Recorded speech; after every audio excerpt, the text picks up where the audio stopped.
Hey y'all, this is Zambarau, and I am back with another video. And this time I'm going to be doing a review of the movies Five Nights at Freddy's 1 and Five Nights at Freddy's 2.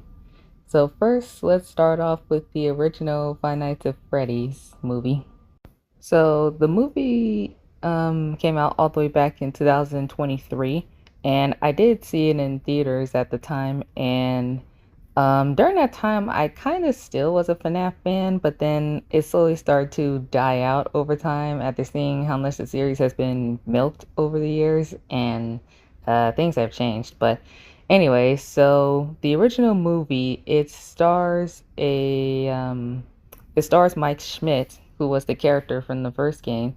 So he gets a job to work at the abandoned Freddy Fazbear's Pizzeria, and he finds out that the spirits are possessing the animatronics. And what's interesting is that he has a little sister named Abby who actually was friends with the kids who were murdered and possessed the animatronics.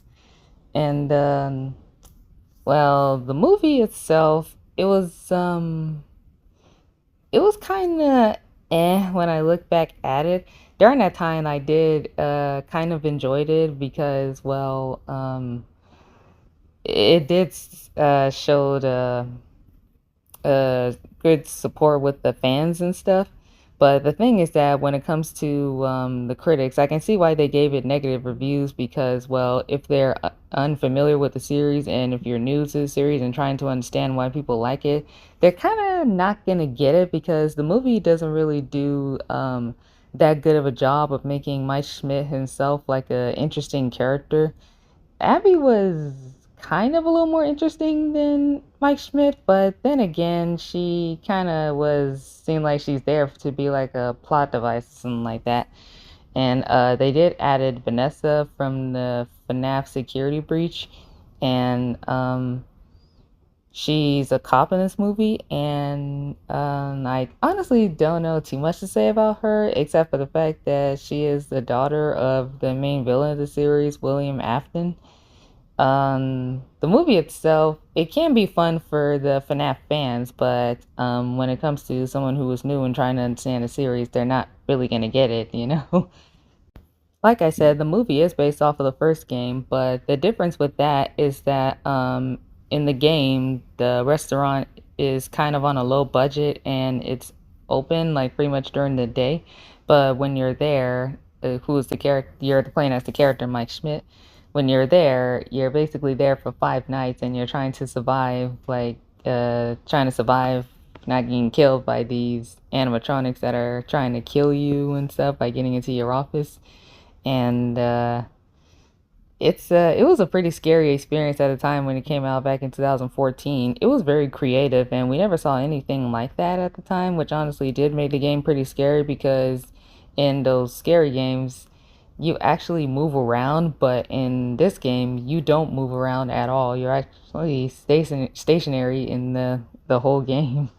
And that's honestly what makes it pretty spooky is that the ambiance, the noises, and pretty much the environment itself. It's like it's pretty creepy.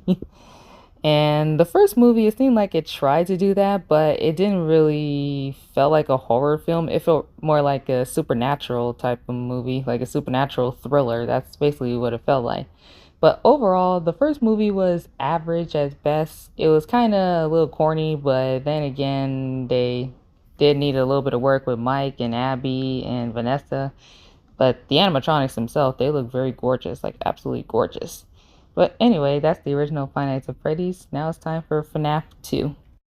Five Nights at Freddy's 2, the movie.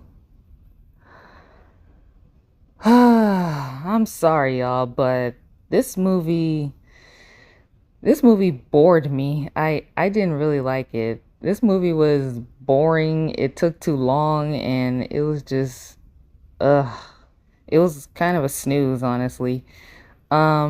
The thing about this movie is that it continues where the first movie left off, where the original animatronics are said to be broken, and Abby wants to see her friends again, but Mike is talking about that he's gonna fix them, but he doesn't, and then Vanessa and still has unresolved trauma with her father, and uh yeah, I'm sorry. There are so many plot points in this movie that makes no sense, and the toy animatronics, they are there, but the thing is that Toy Chica gets the most screen time like out of all of the other animatronics, which is very strange. But then again, what's interesting and kind of strange as well is that this was said to be like the original Freddy Fazbear's Pizza that's been around like way before the one in the first movie. But the thing is that they're right next to each other, like almost close and next to each other, which was very weird. And how did Abby know where to go there, and how did she know where it was? Like, I kind of question that. Speaking of Abby, she says that she's not a little kid anymore, but she's so naive in this movie, like way more naive than she was in the first movie. Like, I understand that she's a kid and all, but then again, shouldn't she be like acting a little older for her age? But never mind that. And let's see. And what's another one? Mike, he's so boring in this movie. Like he doesn't really serve a purpose in this movie.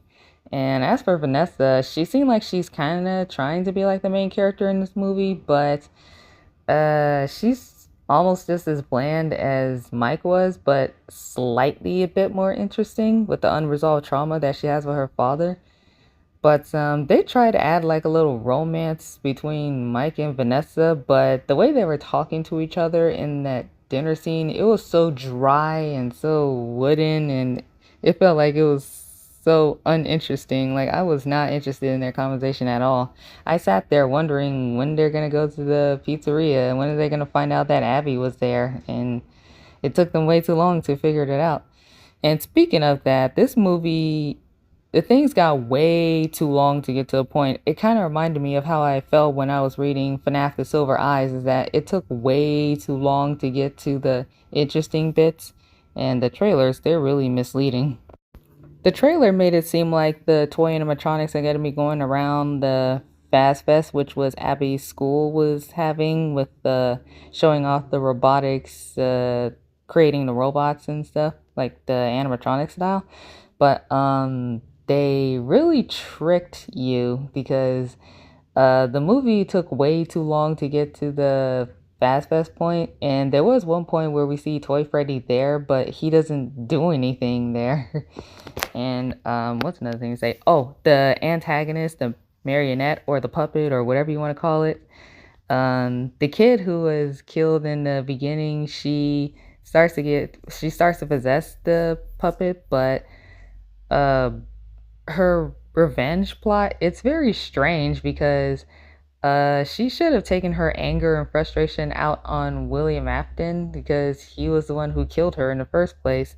But the thing is that she's after the adults who wronged her years ago, and that beginning sequence, it seriously felt like a dream because the adults were pretty much jerkholes, and they were jerkholes for no reason.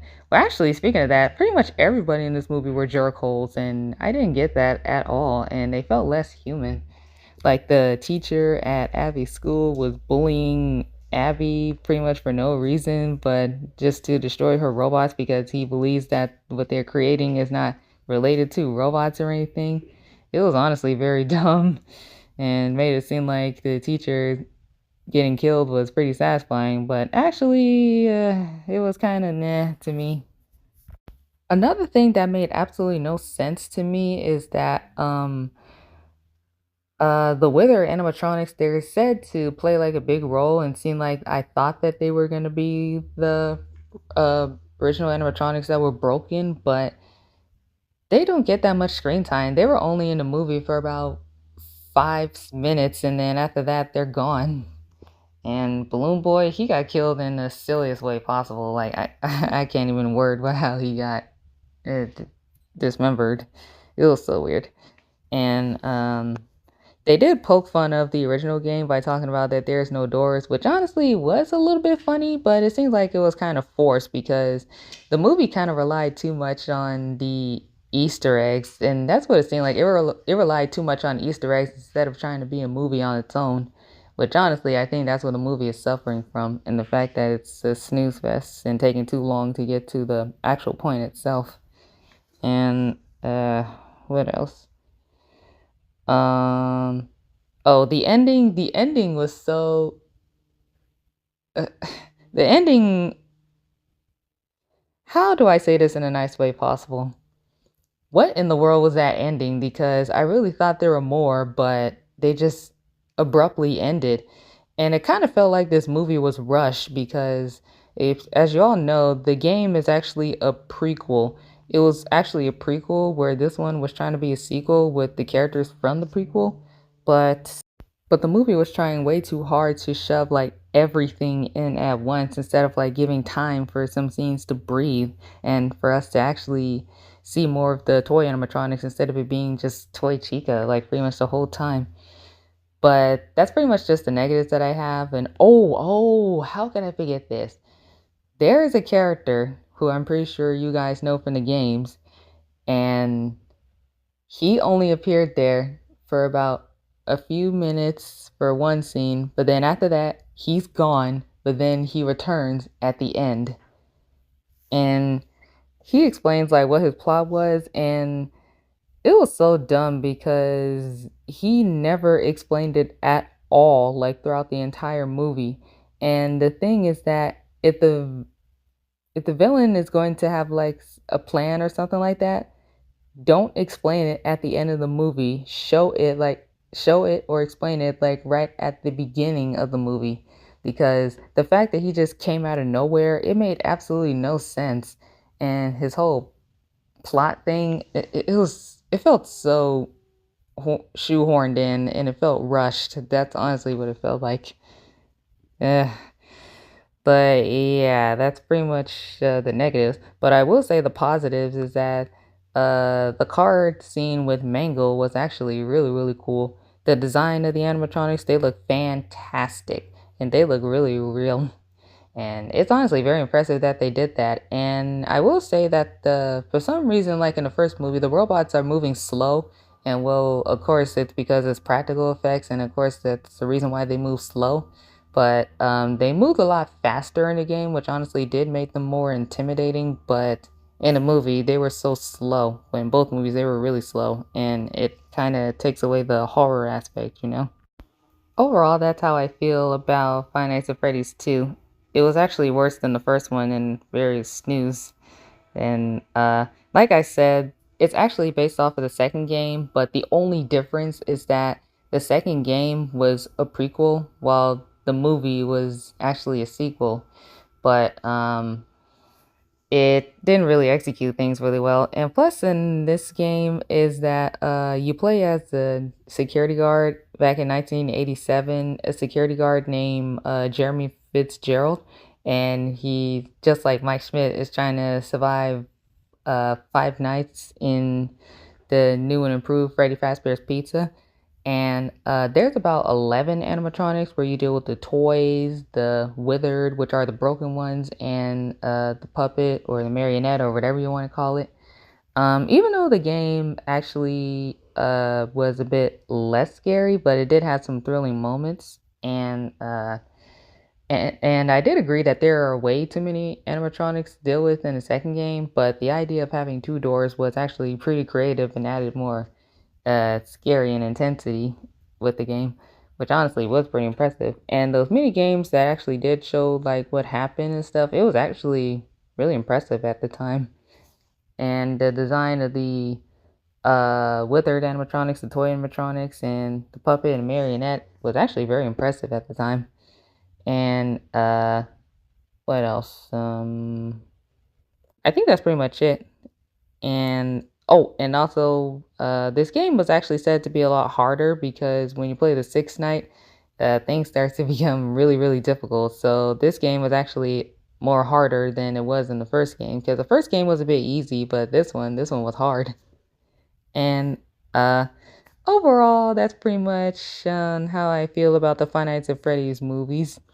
And the games, they still mind blowing, but the movies, they still needed work. And it's obvious that the second one was rushed, and the first one, there wasn't really that much going on in it. Needed a little work too. But anyway, that's my overall opinion. What do you guys think of the Five Nights at Freddy's movie? Did you guys enjoy it? Did you find it boring, or did you find it eh? Like, let me know in the comments below. And also, let me know what's your favorite animatronic character. My favorite, honestly, is Bonnie the Bunny. And in the second game, my favorite would have to be... I honestly like Mangle. But overall, thank you guys so much for watching this video. Hope you guys enjoyed it. And I'll see y'all around. See y'all later.